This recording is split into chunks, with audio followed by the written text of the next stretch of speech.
Welcome to our virtual classroom. Join me for some fun learning.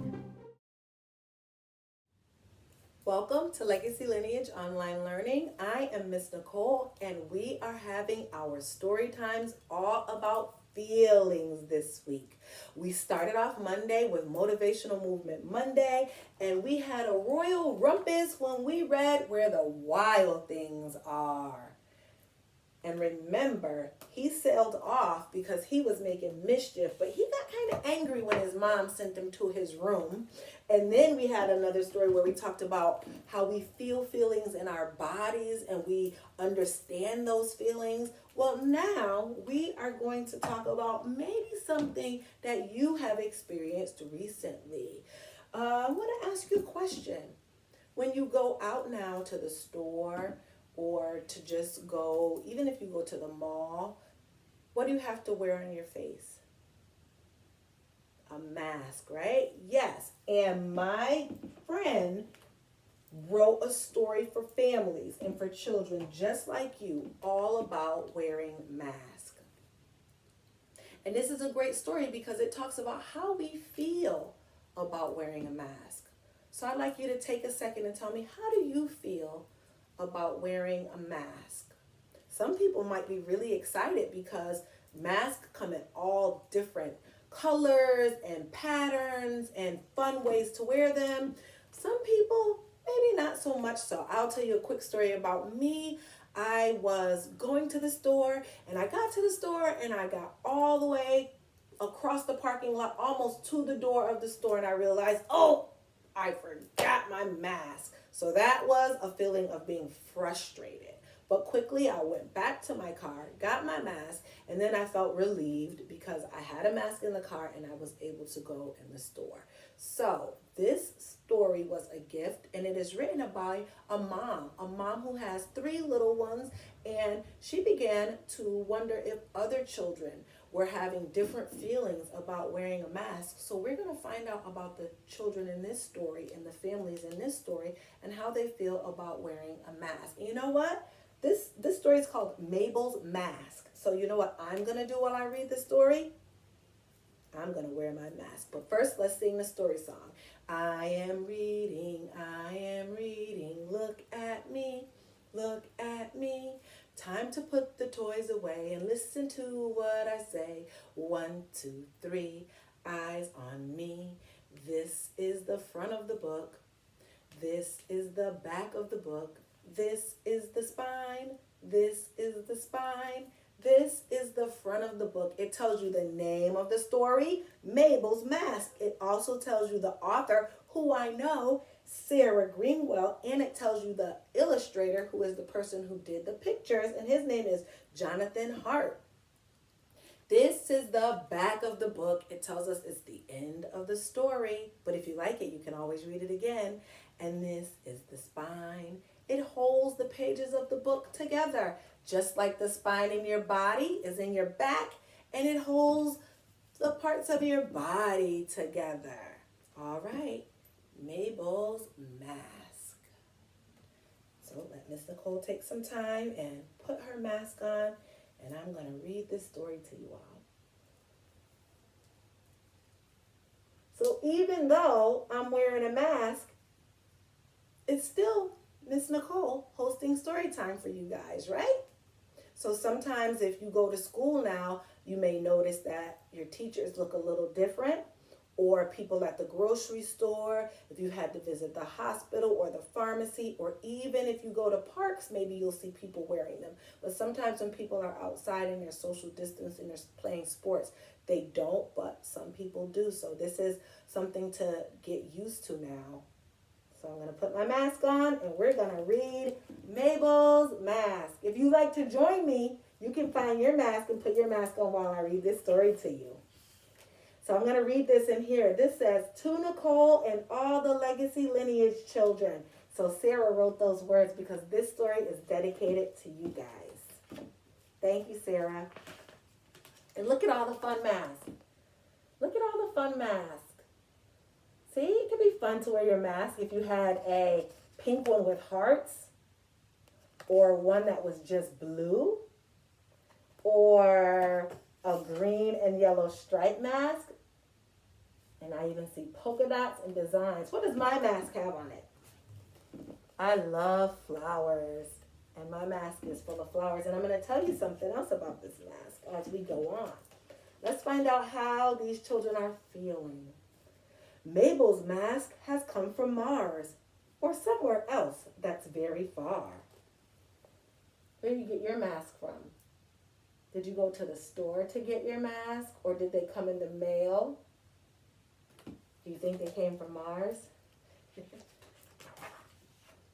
She puts it on and runs inside to show her aunt with pride. So I think she's feeling, how do you think she's feeling? She put it on quickly and she ran inside. How do you think she's feeling?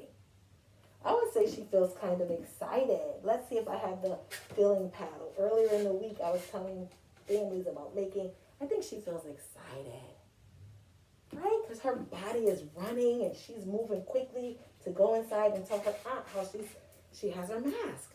Let's see what else. We have a new friend on this page. It says, David's dad made his mask. David helped them with the task. Now, look at him. How do you think he feels? Do you think he also feels, excited? Because his hands are up like, yes, I helped make my mask. And I'll tell you that this mask was also made. I did not get this one from the store, but I did get some others from the store. But this one was made. Let's see how they made their mask. They cut the fabric, glued the ties, then tied it to the perfect size. So the family worked together to make the mask. And sometimes that makes it super special. So maybe that's why he was so excited that his caregivers helped him make his mask, right? His parents. All right, let's see what else. See if there's another feeling. Tia's tie-dye mask is cool. She'll wear it when she goes to school. And so if you have returned to school, you have to wear a mask, and your friends have to wear masks, and your teachers, the school nurse, and the principal, and the people in the cafeteria, all are wearing masks right now, right? So let's see what Tia does when she gets to school. She'll show her friends the swirls of blue, purple, red, and yellow too. And if you notice in the background of this picture, what do you see? Almost like swirls of colors, almost like Tia's mask, right? And if you saw me using my hands, I was doing sign language. All right, so let's do the signs, okay? So it says swirls of blue. Blue is B, and you wave back and forth with B. Blue. And in our other story, the color blue represented a feeling. If you saw how do I feel, blue represented feeling down or sad. Some people even say feeling blue. And then it says purple. Oh, I'm sorry. I wanted to say blue is azul in Espanol. So we know blue in three ways. We can say blue in English. We can sign blue with our hand. Or we can say blue in Espanol. Azul. Azul. Blue. And then it says purple. Let's do purple. So we said purple in English. Morada is purple in Espanol, and purple in sign language is, this is the letter P, and then you just flick purple. Morada, purple. The next color is, and in our book, our How Do I Feel story, purple represented being proud.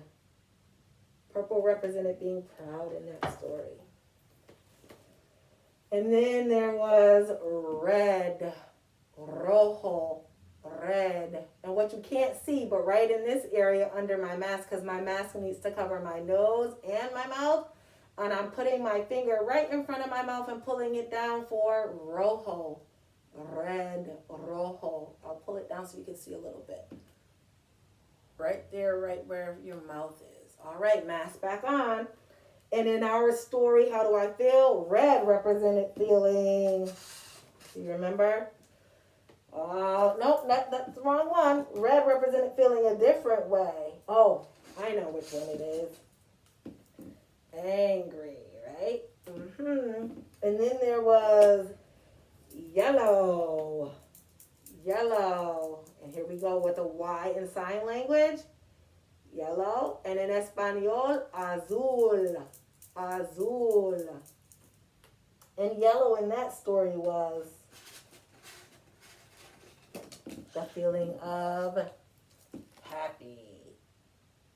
All right, so all those colors, and look, her friend even is wearing a morada, a purple mask, and her other friend has on a nice striped mask. Let's find out if there are other children in this story feeling any other ways. Uh-oh. How do you think this boy is feeling before I read the words?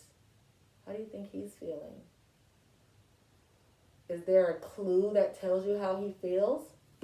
And I want to show you too, if there is a clue, I would say even his stuffed dog is feeling that way. Do you see his body?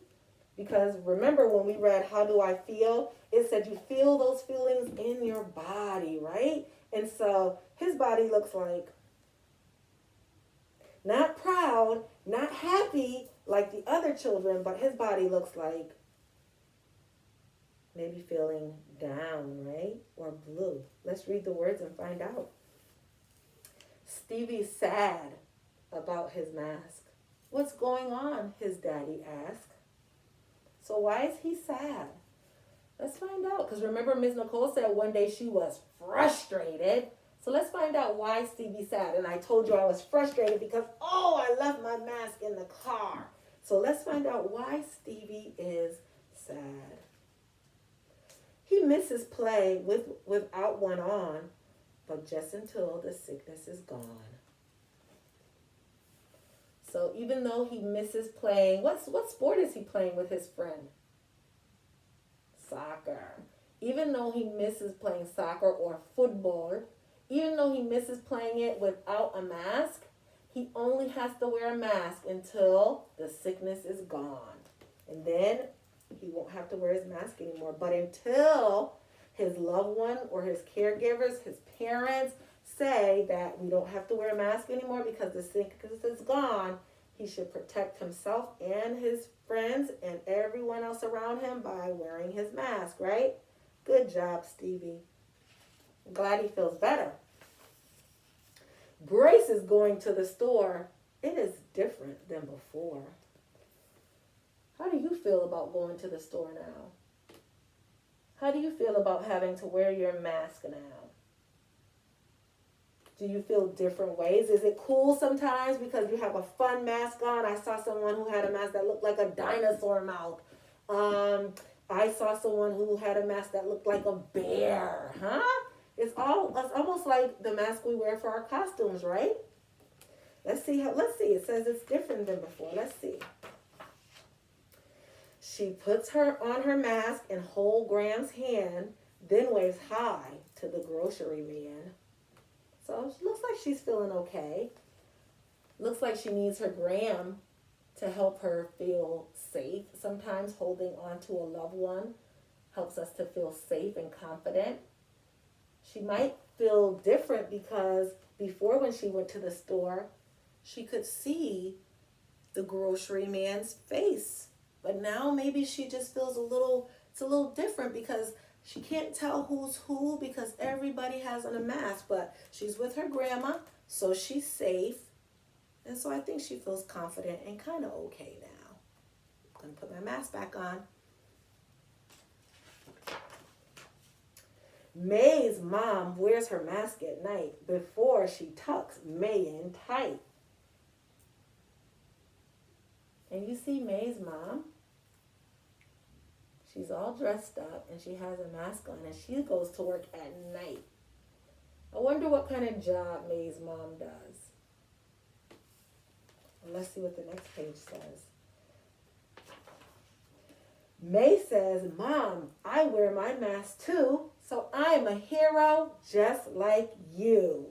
And if you guessed that May's mom was a healthcare worker, you are right. And that's why May called her a hero. And look, they even show May's mom with May's imagination. Her mom is like a real superhero, but her mom is really a hero because her mom goes to probably work at a hospital or a nursing home or somewhere where there are sick people, and so she has to make sure she is safe.